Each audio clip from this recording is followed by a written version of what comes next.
Hey everyone, before we continue with this episode, I want to tell you about another podcast. Have you ever wondered what it feels like to watch your house burn down or be attacked by an alligator or learn that your spouse hired someone to kill you? If you're dying to know, then What Was That Like is the podcast for you.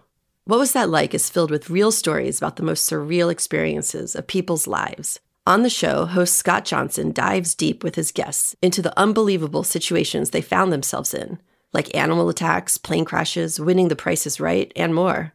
The show brings you tons of completely surreal, completely true stories, all told through the lens of the person who actually experienced it. Check out some of these episodes about wild and gripping stories to gain some insight on what it was like to, say, be a professional bridesmaid or lose a leg in a shark attack. Susan, I think you'd be a really good professional bridesmaid. And you'd be really good at losing a leg in a shark attack. Oh, gee, thanks.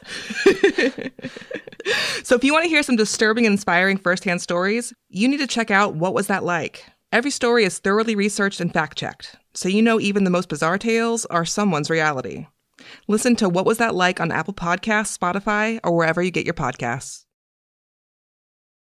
If you're listening to this show, then I'm going to guess you're a fan of true crime podcasts. So in the mornings, grab your favorite mug and pour yourself a dose of spine-tingling true crime every AM with Morning Cup of Murder. It's a short daily show that's the perfect podcast to incorporate into your morning routine. In less than 15 minutes, you'll hear about a true crime that took place on today's date in history. Each day's dark history lesson will kickstart your morning with intriguing tales of murder, abduction, serial killers, cults, and more.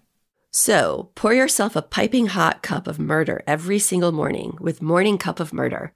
Find it on Apple Podcasts, Spotify, or wherever you get your podcasts. Hey everyone, Jacinda here.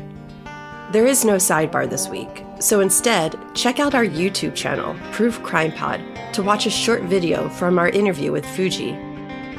Fuji was the 17-year-old with a room in his parents' backyard, and while living out on the streets, Jake and Renee spent a lot of nights crashing there.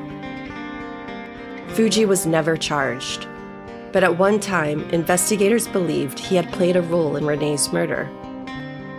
In the video, Fuji describes how that accusation continues to impact his life. And while you're there, check out some of our videos from Season 1, including Josh recording Brother Jukebox. Our investigation into the murder of Renee Ramos continues on Monday with Episode 10, where you'll hear the reasons why Lewis's mom believes Jake and Ty are innocent. Thanks for listening. We'll see you on Monday.